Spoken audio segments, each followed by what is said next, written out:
हम लोग हिंदी शिक्षण में गद्य पद्य और व्याकरण की पाठ योजना सीखेंगे।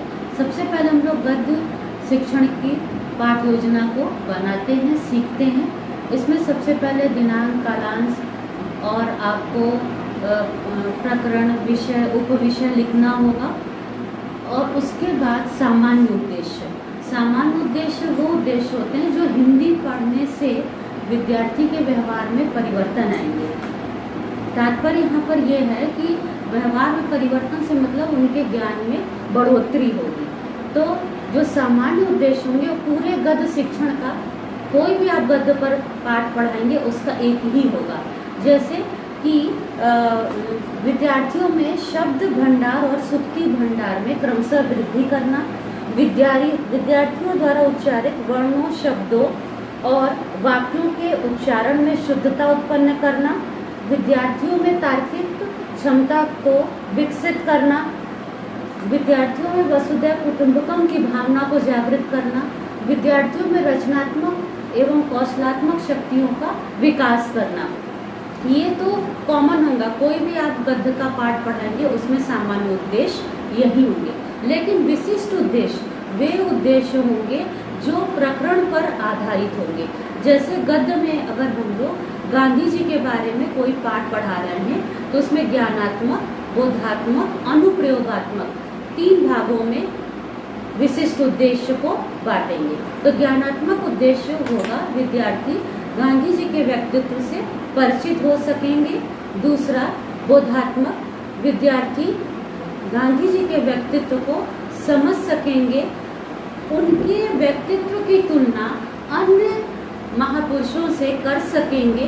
अनुप्रयोगात्मक में आएगा कि विद्यार्थी गांधी जी के व्यक्तित्व से प्रभावित होकर उनके सद्विचारों एवं सद्गुणों को अपने व्यवहार में समाहित कर सकेंगे।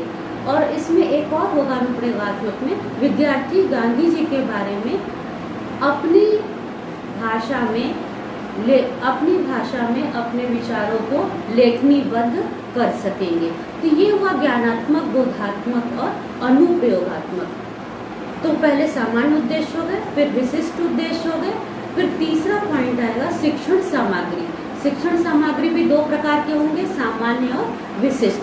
सामान्य जो कॉमन, जो हम लोग शिक्षण कार्य में प्रयोग करते हैं, चौक है, डस्टर है, श्यामपट्ट है, रोलर बोर्ड है जिसे लपेट श्यामपट्ट कहते हैं। और विशिष्ट सामग्री वे होंगे जो प्रकरण से संबंधित होंगे। जैसे आपका टीचिंग एड्स है, श्रव्य दृश्य सामग्री है, कोई चार्ट है, मॉडल है, गांधी जी के बारे में आपने चार्ट बनाया, गांधी जी को जो प्रिय वस्तु है उनका आपने मॉडल बनाया, जैसे गीता है, घड़ी है, उनका चश्मा है, उनका जो स्टिक है जिससे छड़ी से चलते थे। तो इन सब चीज़ों के बारे में आप एक चार्ट पर बनाकर विद्यार्थियों को दिखा सकते हैं या मॉडल भी बना सकते हैं। तो पहला हुआ सामान्य उद्देश्य, दूसरा विशिष्ट उद्देश्य, तीसरा शिक्षण सहायक सामग्री, और फिर चौथा स्टेप हुआ पूर्व ज्ञान। पूर्व ज्ञान का मतलब जो प्रकरण आप पढ़ा रहे हैं विद्यार्थियों को, उसके बारे में विद्यार्थी सामान्य रूप से जानकारी रखते हैं। अर्थात विद्यार्थी गांधी जी के बारे में सामान्य जानकारी रखते हैं। उसके नेक्स्ट स्टेप है प्रस्तावना प्रश्न। विद्यार्थियों को ये नहीं बताना है कि आज हम लोग गांधी जी के बारे में पढ़ेंगे। ये जो प्रकरण है, टॉपिक है, वो गांधी जी के बारे में, गांधी जी से संबंधित आप प्रश्नों के द्वारा आप विद्यार्थियों से पूछेंगे। जैसे हमारे राष्ट्रपिता का नाम क्या है, या हमारे जो रुपए होते हैं, भारतीय जो करेंसी है उस पर किसका चित्र बना रहता है, या गुजरात के पोरबंदर स्थान पर किस महापुरुष का जन्म हुआ था। इस तरह आप प्रश्न पूछेंगे 1 से लेके 3 तक, और प्रश्नों के द्वारा आप अपना प्रकरण गांधी जी निकलवाएंगे बच्चों से, और फिर ब्लैक बोर्ड पर लिखेंगे प्रकरण गांधी जी का जीवन। उसके बाद आप उद्देश्य कथन भी आपका यही होगा कि आज हम लोग जब प्रस्तावना प्रश्न से आपको प्रकरण निकल गया तो आप उद्देश्य कथन देंगे कि आज हम लोग गांधी जी के बारे में पढ़ेंगे। उसके बाद नेक्स्ट स्टेप है प्रस्तुतिकरण। प्रस्तुतिकरण में 6 कॉलम बनेंगे, जिसमें पहला है शिक्षण बिंदु। हर पाठ योजना में 1 से लेकर 5 शिक्षण बिंदु होते हैं। तो पहला कॉलम होगा शिक्षण बिंदु। दूसरा अपेक्षित व्यवहार, आपने जो पढ़ाया है उसके पढ़ाने के बाद विद्यार्थी के व्यवहार में जो परिवर्तन होगा, जो एक शिक्षक अपेक्षा करता है अपने विद्यार्थियों से, वो कॉलम होगा। और तीसरा होगा छात्र अध्यापिका क्रिया। चौथा कॉलम होगा छात्र क्रिया। और 5वां कॉलम होगा शिक्षण विधि, श्रव्य दृश्य सामग्रियों का प्रयोग और प्रविधि, आपने कौन सी टेक्निक यूज की है। और लास्ट में मूल्यांकन। मूल्यांकन हर शिक्षण बिंदु के बाद आपको पूछना होगा, प्रश्नों के माध्यम से आप विद्यार्थियों को मूल्यांकित करेंगे।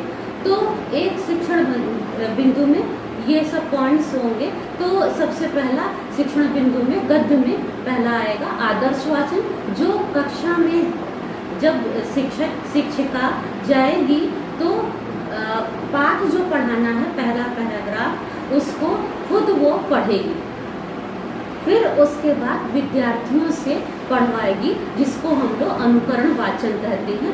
अनुकरण वाचन में उच्चारण संशोधन भी कराएगी, जो विद्यार्थी सही उच्चारण नहीं कर पा रहे उनको वो वहाँ पर सही करेगी, साथ साथ कठिन शब्दों को श्याम पट्ट पर लिखेगी। अनुकरण वाचन के बाद काठिन्य निवारण, शब्द अर्थ बताएगी। शब्द का अर्थ डायरेक्ट नहीं पूछना है, विलोम, पर्यायवाची, समानार्थी, एकाकी शब्द, इस तरह विद्यार्थियों से वो आंसर लेना है। फिर तीसरा उसके बाद होगा, जब कठिन निवारण हो गया तो भाव स्पष्टीकरण।